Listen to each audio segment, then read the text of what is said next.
My parents raised my rent to prop up my favored older brother, so I quietly moved out and took one step that transformed everything. My name is Alex, and I'm 22 years old. I don't usually share personal stories, but I need to vent this out. Lately, my family situation has been chaotic, and I'm struggling to find a way forward. Maybe an outside perspective will help me see things clearly. So here's my story. I'm in college, studying software development, a field I've loved for years, with dreams of starting my own tech company someday.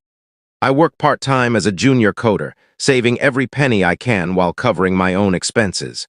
Since my university is close by, I decided to stay at my parents' house to save on housing costs. But I'm not freeloading. I pay $550 a month to contribute to rent and household bills. It seemed reasonable, about what I'd pay for a shared apartment elsewhere. Why not support my family instead? Things were mostly okay while living there, though my relationship with my parents has always been strained. It's obvious they have a favorite. My older brother, Ryan, is their golden child. He's 23, married with 2 young kids.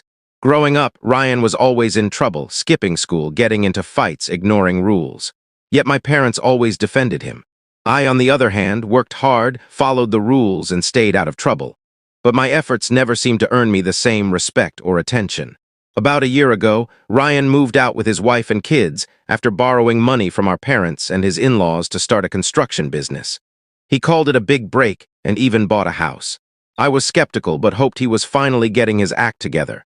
Now, he's back. He showed up at our parents' house with his family, claiming he just needed a temporary place to stay until his business deal paid off. He talked about a huge payout and promised lavish rewards. My parents ate it up completely. Here's the worst part. Ryan and his family live rent-free while I'm still paying $550 every month. And Ryan, he contributes nothing, not a cent. My parents don't seem to care. They overlook the fact that Ryan has been leeching off others for years. Meanwhile, the house is a disaster. Ryan's kids are adorable, but they're toddlers, loud and messy by default.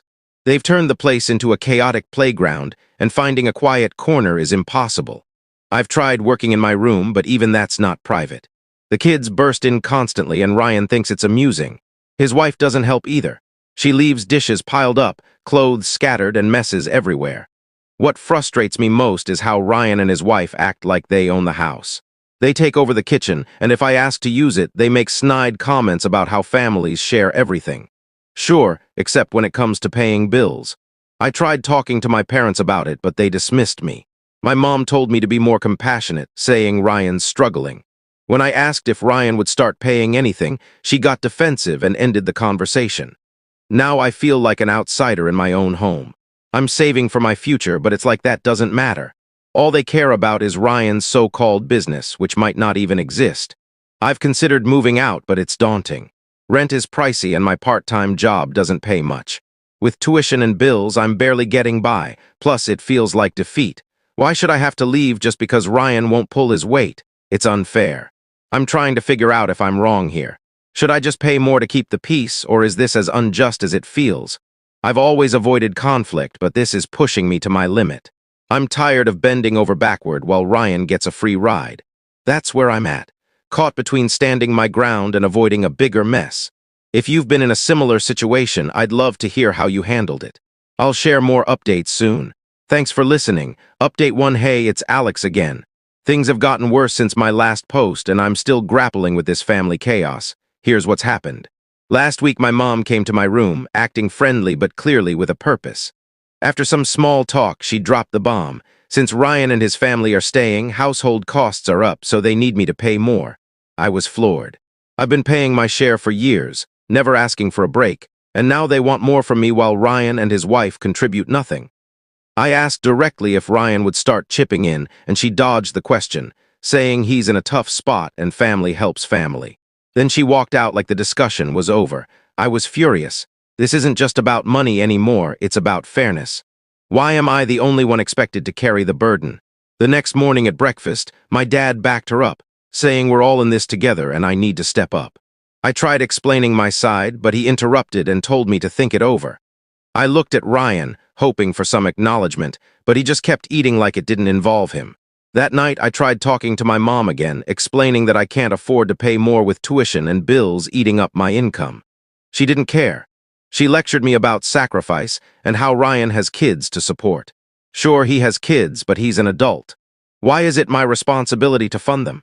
Since then, my parents have been icy, barely talking to me or making snarky comments about me not being a team player. Ryan hasn't said a word, just glides through while I take the blame. His wife's been passive-aggressive too, making remarks like, "Must be nice to have savings," or "Wish we could focus on ourselves." I almost laughed. What focus? I've been grinding while they do nothing. The worst part is how little my parents value my efforts. I've worked hard, paid rent, stayed out of trouble, and it's never enough. Meanwhile, Ryan screws up repeatedly, and they always cover for him. I'm done. A few days ago, my mom came into my room with a toddler bed, saying she was setting it up for the kids. I was shocked. My room, my only sanctuary, and they were taking that too? I told her she couldn't do that. She rolled her eyes and called me overdramatic. I held my ground, and she stormed out, muttering about my selfishness. Things escalated from there. I came home from work to find Ryan's wife rummaging through my desk. When I asked what she was doing, she said she needed a pen with a smirk. We have a whole drawer of pens in the kitchen. It felt like a violation. I brought it up to Ryan, and he brushed it off, saying she didn't mean anything by it. Later, I overheard him telling my parents I need to be more cooperative and pull my weight. That was it.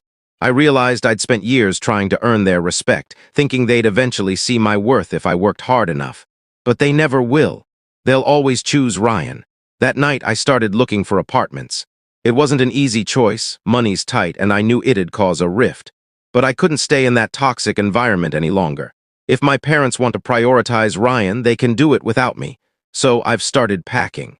Discreetly, I haven't told them yet. I'm not sure how they'll react, but honestly, I'm past caring. I just want peace. I'll update you soon. Update 2. Hey, it's Alex again. A lot has happened since my last update, and for the first time in forever, I'm starting to see a way out. After everything with my family and Ryan, I've decided to move out. It won't be easy, but staying isn't an option anymore. Here's how I'm making it happen without causing a complete blow-up, at least not yet. Step 1 was finding a new place to live, which was tough. Between cost, location, and safety, most places were either too expensive or not practical. I didn't want to rush into something dumb, but I also couldn't stay in my parents' house much longer without losing my sanity. The tension was unbearable. My mom kept dropping hints about family sacrifice, and Ryan was acting like he owned the place.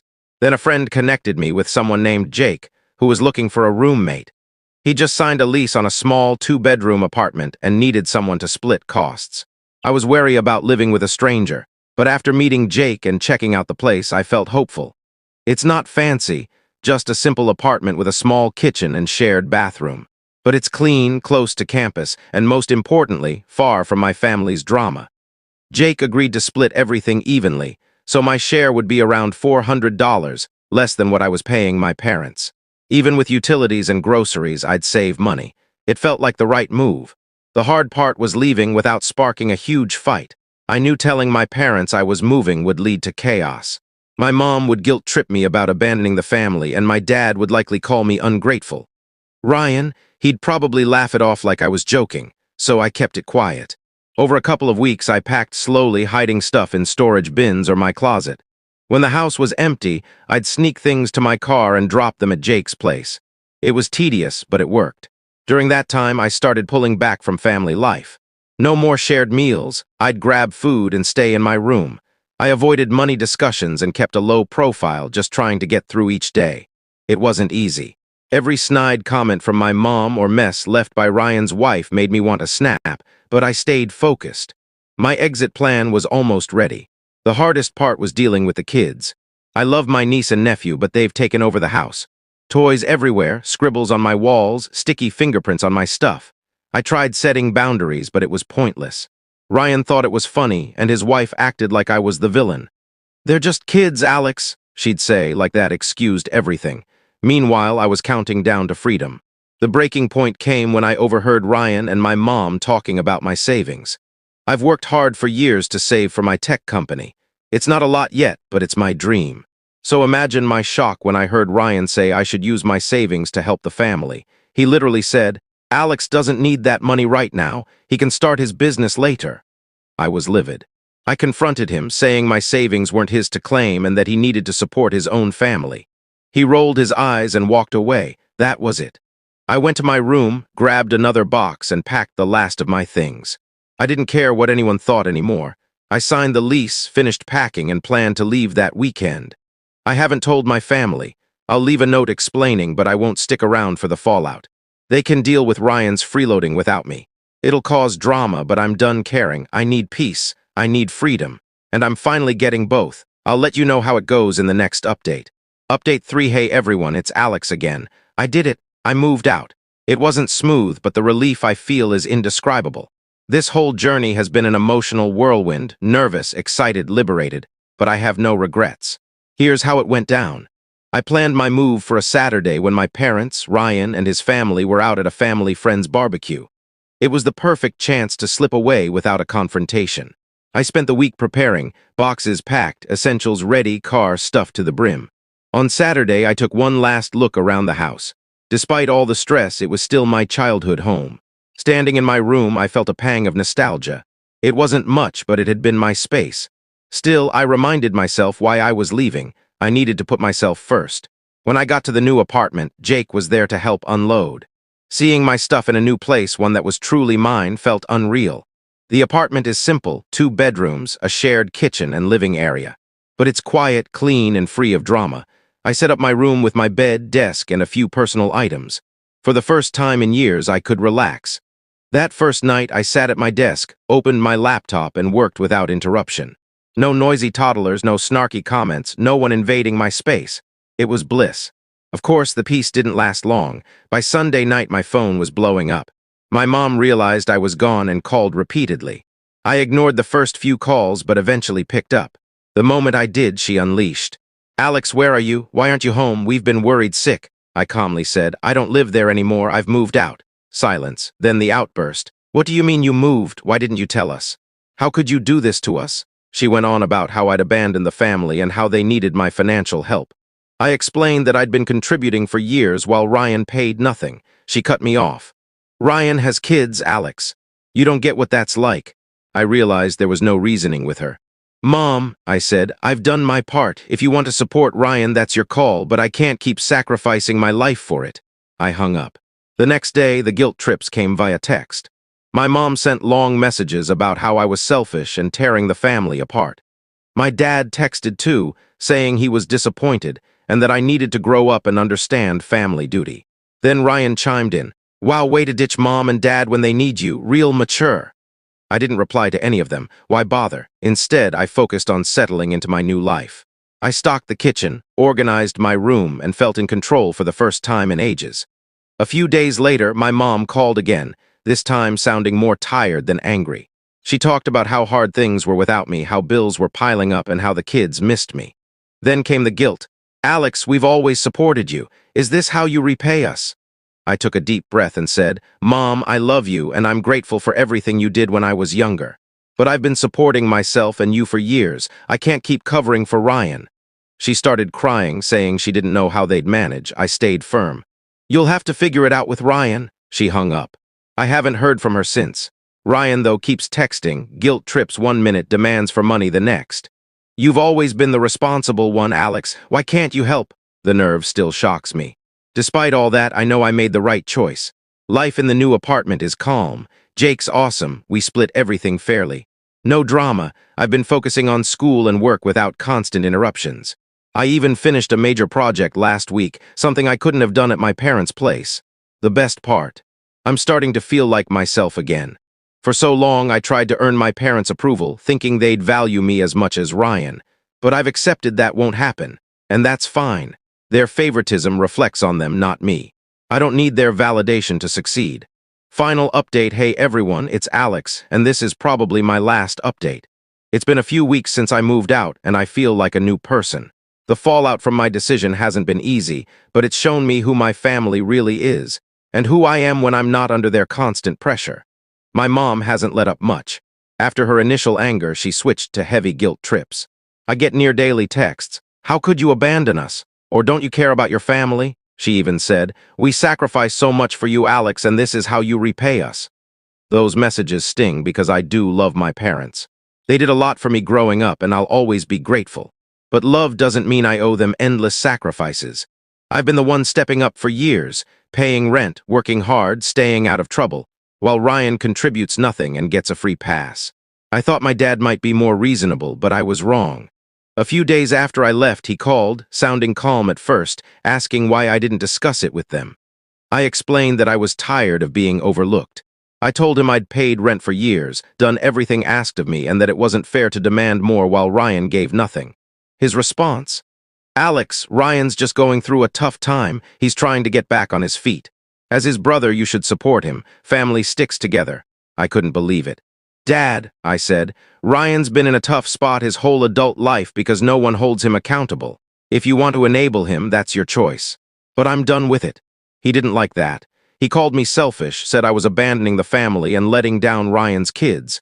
That hurt because I care about my niece and nephew. They're innocent in this. But I had to remind myself they're not my responsibility, especially when their parents refuse to step up. Then there's Ryan. He's been texting constantly. Some messages are emotional, like, "Can't believe you ditched us, man," and others are outright demands for money. He even said, "You've always been the responsible one. Why can't you help your brother out? That's what family does." I haven't responded. There's no point. Ryan's been dodging responsibility forever, and I'm done covering for him. On the bright side, life in my new apartment is amazing. It's small, but it's peaceful. I have privacy and can work, think, and rest without chaos. Jake, my roommate, is great. We split rent and bills evenly. No tension, no snide remarks, no guilt trips. I've been able to focus on school again and even completed a big project I'd been struggling with at my parents' place. I'm making real progress toward my goals and the life I want to build. Most importantly, I'm rediscovering myself. For years, I tried to prove my worth to people who would never value me enough.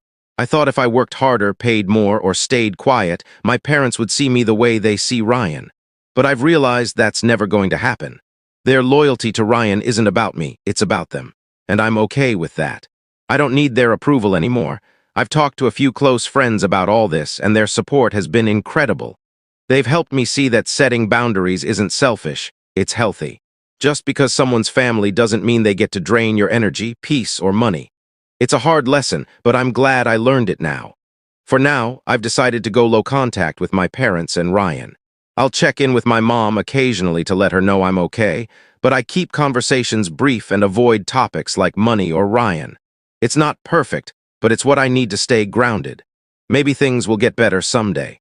Maybe not. Right now, I'm focused on saving money and working toward my dream of launching my tech company. I don't know how long it'll take or what challenges I'll face, but I finally feel like I'm on the right track. Without the stress and unfairness holding me back, I believe I can make it happen. To everyone who's followed my story, thank you. Your support and advice have meant everything. If you're dealing with toxic family dynamics, know that it's okay to put yourself first. You deserve a life free from other people's burdens. This is Alex signing off. Here's to new beginnings.